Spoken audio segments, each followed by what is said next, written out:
ఓం శాంతి. ఓం శాంతి. ఓం శాంతి. ఓం శాంతి. నేను ఆత్మ హోలియస్ట్ మరియు హైయెస్ట్ ఆత్మను, బ్రాహ్మణ పరివారానికి చెందిన వారిని, ఉన్నతమైన ఆత్మను, శ్రేష్టమైన భాగ్యశాలిని. నేను ఆత్మ ఈ క్షణం నా ప్రియమైన తండ్రి వారి సన్ముఖంలో ఈ దివ్యమైన జ్ఞాన మురళిని చదువుతున్నట్టు అనుభవం చేసుకుంటాను. ఈ క్షణం బాబా పాలనను ప్రత్యక్ష స్వరూపంలో అనుభవం చేసుకుని వారి నుంచి ఎన్నో ప్రాప్తులను తీసుకుంటున్నట్టు అనుభవం చేసుకుంటాము. ఓం శాంతి శాంతి శాంతి. మురళి డేట్ 21/4/2024. అవ్యక్త బాప్దాదా మురళి డివైస్ డేట్ 30/3/1999. మురళి యొక్క హెడ్డింగ్ తీవ్ర పురుషార్థం యొక్క లగనమును జ్వాలా రూపంలో తయారు చేసుకొని వైరాగ్యపు అలను వ్యాపింప చేయండి. తీవ్ర పురుషార్థం ఎలా పెంచాలి, జ్వాలా స్వరూపం ఎలా తీసుకురావాలి, అనంతమైన వైరాగ్య బుద్ధి ఈ పాత ప్రపంచం, పాత వస్తువులు, వైభోగాల మీద ఎలా తీసుకురావాలో దీని మీద మురళి. మరి ఈ రోజు బాప్దాద ప్రతి ఒక్కరి మస్తకంపై 3 రేఖల్ని చూస్తున్నారు. ఫస్ట్, పరమాత్మ యొక్క పాలన అనే భాగ్యరేఖ. పరమాత్మ పాలన భాగ్యం మొత్తం కల్పమంతటిలో మనకి ఈ ఒక్కసారి లభిస్తుంది. ఎప్పుడు లభిస్తుంది? ఈ సంగమ యుగంలోనే పరమాత్మ భాగ్యం లభిస్తుంది. పరమాత్మ తప్ప ఇంకెవ్వరి నుంచి మనకి ఇంతటి అద్భుతమైన పాలన లభించదు. ఎట్ ద సేమ్ టైం ఈ పరమాత్మ పాలన చాలా కొద్ది మందికి లభిస్తుంది. ఆ కొద్ది మందిలో నేను ఒక ఆత్మ చాలా భాగ్యవంతుణ్ణి. సో ఫస్ట్, సంగమ యుగంలో కొద్ది మందికి లభిస్తుంది. ఇలాంటి పాలన ఇంకెప్పుడు చూసుంటాం. ఇది ఫస్ట్ పరమాత్మ పాలన అనే భాగ్యపు రేఖ. సెకండ్, పరమాత్మ చదువు అనే భాగ్య రేఖ. పరమాత్మ చదువు ఎంత భాగ్యవంతం అంటే స్వయం పరమాత్మనే శిక్షకుడుగా అయ్యి మనల్ని చదివిస్తున్నారు. సో ఇలాంటి చదువు ఇంకెక్కడ దొరకదు. సో ఆబ్వియస్ గా ఇది చాలా ఫార్చునేట్ థింగ్. థర్డ్, పరమాత్మ ప్రాప్తుల రేఖ. ఆలోచించండి, ఎన్నో ప్రాప్తులు ఉన్నాయి. అందరికీ గుర్తున్నాయా ప్రాప్తులు? ప్రాప్తుల లిస్ట్ తీయమంటే ప్రతి ఒక్కరూ లిస్ట్ తీస్తారు కదా. మరి ప్రతి ఒక్కరి మస్తకంపై ఈ ప్రాప్తులు కూడా ఎంతగానో మెరుస్తున్నాయి. మరి పరమాత్మ మనల్ని ఇంత భాగ్యవంతుడిగా చూస్తే మనం నేను అంతటి భాగ్యవాన్ ఆత్మగా భావిస్తున్నానా? పాలన, చదువు, ప్రాప్తులు, ఇది పరమాత్మ మనలో చూస్తున్నారు. మరి ప్రతి ఒక్కరూ ఇంతటి ఆత్మిక నశలో ఉంటున్నారా? నాకు అలాంటి పాలన దొరుకుతుంది, అలాంటి చదువు దొరుకుతుంది, అలాంటి ప్రాప్తులు దొరుకుతున్నాయని. మరి పరమాత్మ ఈరోజు మనల్ని ఇంకొక రకంగా కూడా చూస్తున్నారు. ఏంటది? హైయెస్ట్ ఆత్మ, హోలియెస్ట్ ఆత్మ, ఉన్నతమైన ఆత్మ, పవిత్రమైన ఆత్మ. మరి మనస వాచ కర్మన, మనసు ద్వారా, వాచ ద్వారా, కర్మన, శారీరకం ద్వారా కూడా ఎలాంటి అపవిత్రత లేని సంపూర్ణ నిర్వికార్యాలుగా ఉండే మీరు కనుక మీరెంతో హైయెస్ట్ ఆత్మలు, మీరెంతో హోలియెస్ట్ ఆత్మలు. ఎట్ ద సేమ్ టైం మీరు ప్రపంచంలో ఎంతో రిచెస్ట్ ఆత్మలు. ఎందుకు? అతి ఉన్నతులు, అతి పవిత్రులు, అతి సంపన్నులు. మనకి లేదు అనేది ఉండదు, సత్యుగంలో ఉండదు. అట్ ద సేమ్ టైం ఇప్పుడు పరమాత్మ దొరికారంటే ప్రాప్తించని వస్తువు అంటూ లేదు అనే విషయం కూడా తెలుసు. మరి ఇది సదా స్మృతిలో పెట్టుకోవాలి. I am the holiest soul, highest soul, richest soul. అనుక్షణం I am the richest person in this world. ఈ విధంగా భావించాలి. నా అంత ధనవంతులు, నా అంత కోటీశ్వరులు ఇంకెవ్వరూ లేరు. నేను కావలసింది నాకు ఇచ్చేవారు దొరికేశారు. మరి ఇంత గొప్ప సంపన్నత నా దగ్గర ఉంది. లోకంలో చాలా మంది ధనవంతులుగా అవ్వడానికి ఎంతో కష్టపడతారు. కానీ నేను ఎంతో సహజంగా ఇంత గొప్ప ధనాన్ని పోగు చేసుకుంటున్నాను, సంపాదనను జన్మ చేసుకుంటున్నాను. ఎట్ ద సేమ్ టైం ఈరోజు పరమాత్మ మనల్ని ఇంకొక రకంగా చూస్తున్నారు. ఏంటది? ఆత్మ బిందు స్వరూపం. పరమాత్మ బిందు స్వరూపం. రామ బిందు స్వరూపం. మరి ఈ విధంగా ప్రతి ఒక్కరి ఆత్మిక బిందువుని చూస్తున్నారు. ఆత్మిక స్మృతిలో ఆత్మిక స్థితిని చూస్తున్నారు. ఎట్ ద సేమ్ టైం భౌతిక లౌకికంలో కూడా ఏదన్నా ఒకటి తర్వాత బిందువు అనగా 0 పెడితే 10 అవుతుంది, ఇంకొక 0 పెడితే 100 అవుతుంది. అంటే ఈ విధంగా 000 డాట్స్ పెట్టుకుంటూ వెళ్తే సంఖ్య పెరుగుతుంది కదా. అలాగే నేను కూడా ఆత్మిక స్థితిలో ఉండి పరమాత్మ స్మృతి అనే బిందువు పెడుతూ ఉంటే, అలా డాట్ స్మృతిని పెంచుకుంటూ వెళ్తూ ఉంటే నేను అంత ధనవంతంగా కూడా అవుతాను. ఎట్ ద సేమ్ టైం ప్రపంచంలో ఏం జరుగుతున్నా పాస్ట్ ఈజ్ పాస్ట్, గతం గతః అనే దానికి బిందువు పెడతాను. బిందువు పెడితే నాకు రోజంతటిలో ఎంతో పీస్ఫుల్నెస్ అనేది అనుభవం అవుతుంది. కర్మలో, సంబంధ సంపర్కాల్లో, ఖజానాల్లో సమయానికి నేను బిందువు పెడితే నేను ఎంతో ధనవంతుడిగా కూడా అవ్వగలను. మరి నేను ఆత్మ, పరమాత్మ మరియు డ్రామా, స్మృతి అనే బిందువు. ఈ బిందువులను రోజంతా పెట్టగలుగుతున్నానా చెక్ చేసుకోవాలి.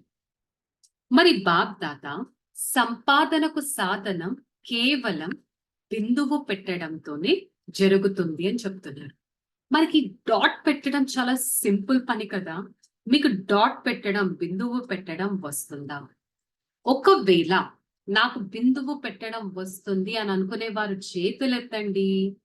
మీకు ఎన్నో రకాల పేపర్స్ వస్తాయి. జస్ట్ అది ఆలోచించి చేతులెత్తండి. మరి పేపర్ వచ్చినప్పుడు, సమస్య అనే పేపర్ వచ్చినప్పుడు బిందువుగా అయి బిందువైన పరమాత్మని స్మృతి చేస్తూ గతించిపోయిన దానికి బిందువు పెట్టి స్మృతి అనే బిందువుని పెట్టి పరమాత్మ శక్తితో ఆ పేపర్ ని క్రాస్ చేయగలుగుతున్నానా చెక్ చేస్తా. సో అంతేకాని బిందువు పెట్టకుండా పశ్చాత్తాపం అనేది ఎప్పుడు పడకూడదు. రియలైజేషన్ అనేది ఉండాలి. బిందువు అనే విధి చాలా అద్భుతమైన విధి. ఈ విధి తప్ప మరి ఏ విధి లేదు. విదేహిగా అవ్వాలన్నా కూడా విధి ఇదే, బిందువుగా అవ్వడం. సోల్ కాన్షియస్ స్టేజ్ లో ఉండాలంటే నేను ఆత్మ, పాయింట్ ఆఫ్ లైట్. అశరీరిక అవ్వాలి అన్నా కూడా బిందువు పెట్టాల్సిందే.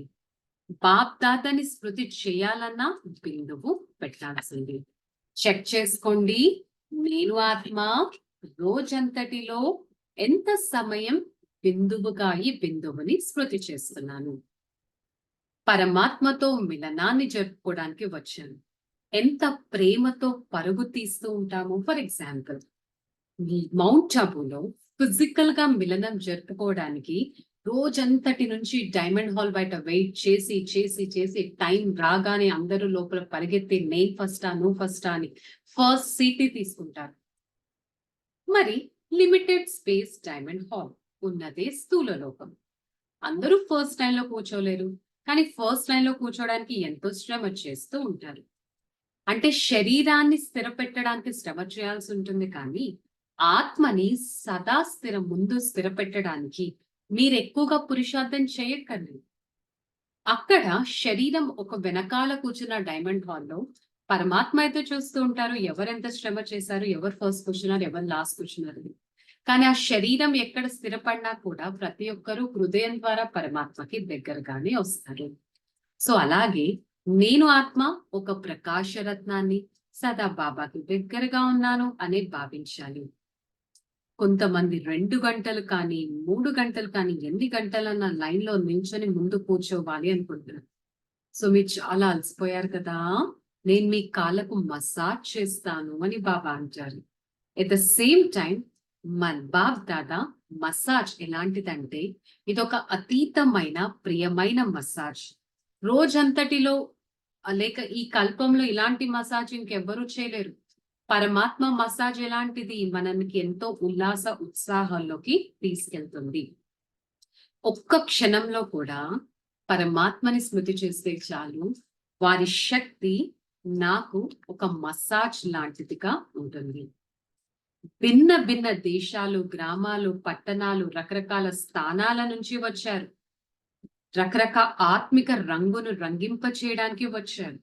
కానీ ప్రతి ఒక్కరూ జ్యోతిర్బిందు స్వరూప ఆత్మ అనే విషయాన్ని గుర్తుపెట్టుకోవాలి. చాలా మంది 15 రోజుల చార్ట్ యొక్క రిజల్ట్ బాబాకి వినిపిస్తూ ఉంటారు. మరి మెజారిటీ పిల్లలు అటెన్షన్ అయితే పెడుతున్నారు. కాకపోతే రిజల్ట్ లో తీవ్రత అనేది ఇంకా రాలేదు. పురుషార్థం చేస్తున్నారు కానీ తీవ్ర పురుషార్థం రాలేదు. దీనికోసం మీరు ఎంతగానో అటెన్షన్ పెట్టడం అవసరం. నేను తయారవ్వాల్సిందే అనే ఒక దృఢమైన సంకల్పాన్ని చేయాలి. అంతేకాని నిర్లక్ష్యం అనేది రాకూడదు తీవ్ర పురుషార్థంలో. నిర్లక్ష్యం లేకుండా సదా దృఢ సంకల్పంతో తీవ్ర పురుషార్థం చేసే వారికి బాబా ఒక మిఠాయి తినిపిస్తున్నారు. ఏంటా మిఠాయి? దిల్ ఖుష్ అనే మిఠాయి. సమర్థవంతంగా అవ్వాలి. దీంట్లో ఎప్పుడు నిర్లక్ష్యం రాకూడదు. అట్ ద సేమ్ టైం ఈ విశ్వంలో ఒకవైపు భ్రష్టాచారి ఆత్మలు ఉన్నారు, రెండవ వైపు శక్తిశాలి బ్రాహ్మణుల ఆత్మలైన మీరున్నారు. మరి ఎవరు మీ దగ్గరికి వచ్చినా కూడా మీరు ఒక జ్వాలా స్వరూప ఆత్మగా అయి ఆ భ్రష్టాచారి ఆత్మలు ఎవరైతే అత్యాచారాలు అనే అగ్నిలో కాలిపోతూ ఉన్నారో వారికి స్మృతి అనే అగ్నిలోకి తీసుకెళ్లి వారిని శీతలంగా చేయండి. దానికంటే ముందు ఫస్ట్ మీరు వైరాగ్య వృత్తి అనే స్థితిలవ్వాలి. అప్పుడు వారిని ఆ అగ్ని నుంచి మీరు తీసుకురాగలరు బయటకి. దీనికోసం జ్వాలా స్వరూప స్థితిలవ్వాలి. ఏ విధంగా స్మృతి చిహ్నంలో శక్తులకు ఆ జ్వాలా స్వరూప మహాశక్తి స్వరూపాన్ని చూపిస్తారు. ఎన్నో శస్త్రాలు ఉన్నట్టు, ఎంతో శక్తివంతంగా, స్థిరంగా, దృఢంగా ఉన్నట్టు చూపిస్తారు. ఎట్ ద సేమ్ టైం శీతలత దేవిని కూడా చూపిస్తారు. సో మీరు కూడా జ్వాలా స్వరూపాత్మగా అవ్వాలి. శీతలత ద్వారా ప్రతి ఆత్మకి ఆ అగ్ని నుండి విముక్తిని తీసుకురావాలి. ఇక్కడ 3 స్టెప్స్. ఫస్ట్, మనం వైరాగ్య వృత్తి స్థితిలో ఉండాలి. సెకండ్, ఇతరులు అగ్నిలో ఆ అత్యాచారాలనే అగ్నిలో కాలిపోతుంటే వారికి స్మృతి అనే శక్తి ఇచ్చి ఆ అగ్ని నుంచి వాళ్ళని బయటకు తీసుకొని వచ్చి ద సేమ్ టైం వారికి శీతలతను అనుభవం కూడా చేయించాలి. సో విశేషంగా ఈ సంవత్సరం మీరందరూ ఇదే సేవ చేయండి. సమయం, సాధనాలు అన్ని పిల్లలైన మీ దగ్గర ఉన్నాయి. కానీ ఇప్పుడు ఆ సమయాన్ని, సాధనాన్ని, జ్ఞానాన్ని, శక్తులను సేవలో ఉపయోగించాలి. మనస, వాచ, కర్మన అనుక్షణం నేను ఆత్మ, బ్రాహ్మణాత్మని ప్రతి ఒక్కరికి ఇచ్చే వారిగానే ఉండాలి. ఎవరు మన దగ్గరకు వచ్చినా మన నుంచి శాంతి, ప్రేమ, సుఖం, ఆనందం, శక్తులు, గుణాలు తీసుకునేటట్టే ఉండాలి. నేను వారికి ఇస్తున్నాను అంటే వారి నుంచి నేను తీసుకున్నట్టే కదా. నేను ఎంతమందికి రోజంతా నడుస్తూ తిరుగుతూ ఇంతటి సేవ చేస్తున్నాను చెక్ చేసుకోవాలి. నా నుంచి ఒక్క ఆత్మ కూడా ఖాళీగా తిరిగి వెళ్ళకూడదు అనేది కూడా మనకి మనం ప్రామిస్ చేసుకోవాలి. మనకి మనం ప్రామిస్ చేయడం అంటే ఒక దృఢ సంకల్పాన్ని చేయడం. సో బయట ప్రపంచంలో వారికైతే ఏది లేదు కాబట్టి నేను వారికి ఇవ్వాల్సి వస్తుంది. మరి బ్రాహ్మణ ఆత్మలు అందరూ ఒకే రకంగా లేరు కదా. కానీ అందరికీ తెలుసు పరమాత్మ నుంచి ఈ 8 శక్తులు ఎలా ప్రత్యక్షం చేసుకోవాలి అనేది. సో బ్రాహ్మణ ఆత్మలు ఎప్పుడు బికారీగా లేరు, వారు శ్రేష్టాచారిగానే ఉన్నారు. కాకపోతే దాన్ని ఎలా వినియోగించాలో వారికి తెలియదు. సో ఒక ప్లాన్ తయారు చేయండి. ప్రతి ఒక్క బ్రాహ్మణాత్మ ఇంకొక బ్రాహ్మణాత్మకి ఈ శక్తులను గుణాలను ఇవ్వాలి అంటే ఒక సంఘటిత యోగాన్ని తయారు చేయండి. అప్పుడు ప్రతి ఒక్కరూ కలుస్తారు. ప్రతి ఒక్కరికి మీరు ఆ యోగ బలం అనేది ఇవ్వచ్చు. అందరి బ్రాహ్మణాత్మలు సమీపంగా కలుసుకోవాలి. ప్రతి ఒక్కరూ జ్వాలా స్వరూప యోగం చేయాలి. అంతేకాని మీరు ఎప్పుడు కూడా దీనికోసం సమయాన్ని పెట్టడం, శ్రమ చేయడం, నిరాశకులుగా అవ్వడం, దుఃఖితులుగా అవ్వడం, ఇలా అవ్వాల్సిన అవసరం లేదు. ఇలా అవ్వడానికి బదులు ఫస్ట్ మీరు జ్వాలా స్వరూప యోగిగా అవ్వండి. సర్వశక్తులు బాబా నుంచి తీసుకొని తక్కువ కష్టంతో ఎక్కువ లాభాన్ని తీసుకోవాలి. అంతేకాని జ్వాలా స్వరూపంలో ఉండడానికి మీరు కష్టపడాల్సిన అవసరం లేదు. బాబా స్మృతి అనేది ఒక మిరాకిల్ లాంటిది. మనల్ని ఎంతో తేలిగ్గా తయారు చేస్తుంది. ఈ విధంగా బాబా డ్రిల్ చేయించారు. క్షణంలో బిందు స్వరూపంగా అవ్వండి. మనస వాచ, మనసు బుద్ధిని ఏకాగ్రం చేసి పదే పదే నేనొక ఆత్మా బిందువు, నా తండ్రి బిందువు, డ్రామా బిందువు. ఈ విధంగా వ్యర్థమైన దేహాభిమానం నుంచి దూరంగా అయి మనస్సు బుద్ధిని ఏకాగ్రం చేయండి. కంట్రోలింగ్ పవర్ తీసుకురండి. రోజంతా ఇదే అభ్యాసం చేసినట్టయితే మీకు సంతుష్టత అనే సర్టిఫికెట్ తీసుకోగలరు. మనసా చాట్ ని కూడా పెంచగలరు. ఈ విధంగా తయారయ్యే ఆత్మలకి శ్రమ నుండి ముక్తులుగా చేసి ప్రతి ఒక్కరిని ముక్తులుగా చేసే ఆత్మలకి బాప్ దాదా యాద్ ప్యార్ మరియు నమస్తే. ऐसे बनाने वाले माता पिता बाप दादा को याद प्यार और गुड मॉर्निंग, नमस्ते नमस्ते, ओम शांति. ఈరోజుటి వరదానం శుద్ధ మరియు సమర్థ సంకల్పాల శక్తి ద్వారా వ్యర్థ వైబ్రేషన్స్ ని మాయం చేసే వారి సత్యమైన సేవాదారి. నేను ఆత్మ శుద్ధమైన వైబ్రేషన్స్ ని వ్యాపింప చేస్తూ వ్యర్థాన్ని దూరం చేస్తున్నానా చెక్ చేసుకోవాలి. స్లోగన్ లో బాబా చెప్తున్నారు, విఘ్న రూపి సూక్ష్మ స్థితి ద్వారా వ్యర్థం నుంచి ముక్తులుగా అయ్యే వారే ముక్తి సంవత్సరాన్ని జరుపుకోగలరు. విఘ్నరూపి సూక్ష్మ స్థితుల ద్వారా వ్యర్థం నుంచి ముక్తులుగా అవ్వగలగాలి. మరి నేను ఆత్మ ఎంతటి సూక్ష్మమైన స్థితిని మెయింటైన్ చేస్తున్నాను, నేను ఆత్మ ఎంతటి నిర్వికారిగా అయ్యాను, నేను ఆత్మ ఎంతగా భాగ్యవంతుడి స్మృతిలో ఉన్నాను, పరమాత్మ పాలన నాకు లభిస్తుందంటే నేను ఎంత హర్షితంగా ఎంత ఉన్నతంగా ఉన్నాననేది చెక్ చేస్తాను. రిలాక్స్. ఓం శాంతి. నేను భాగ్యవాన్ ఆత్మను. భాగ్య విధాత స్వయం నా తండ్రిగా అయ్యారు. నా భాగ్యాన్ని మేల్కొల్పడానికి వచ్చారు. శ్రేష్టమైన భాగ్యం నా మస్తకంలో మెరుస్తుంది. నేను ఆత్మ పరోపకారిని, శీతలత స్వరూపాన్ని. ఒక్క క్షణం ఈ ప్రపంచంలో ఎవరైతే వికారాలతో తగిలి అలిగిపోతున్నారో వారందరినీ నా ముందు అనుభవం చేసుకుంటాను. వికారాలతో రగిలిపోయేవారు ఎంత నిరుత్సాహంగా ఉన్నారు, వారిపైన యోగం అనే అగ్నిని చల్లుతున్నాను.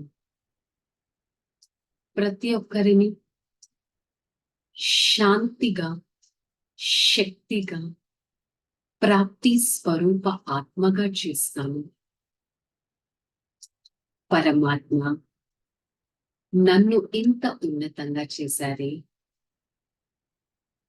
ప్రతిరోజు నా ద్వారా భాగ్యపు కిరణాలను నలువైపులా వ్యాపింప చేయడానికి నన్ను ఒక సాధనంగా తయారు చేసుకున్నారే. సదా బాబా సారథిగా అయ్యి బాబా నుంచి శక్తులను తీసుకుంటూ నా స్థితిని ఎంతో ఉన్నతంగా శక్తిశాలిగా తయారు చేసుకుంటాను. బాబా మీకు ఎంతో ధన్యవాదాలు. నాకు ఇంతటి ప్రాప్తినిచ్చారు, ప్రాప్తి స్వరూపంగా తయారు చేశారు, ఇంతటి జ్ఞానాన్ని ఇచ్చారు, జ్ఞాని ఆత్మగా నన్ను తయారు చేశారు.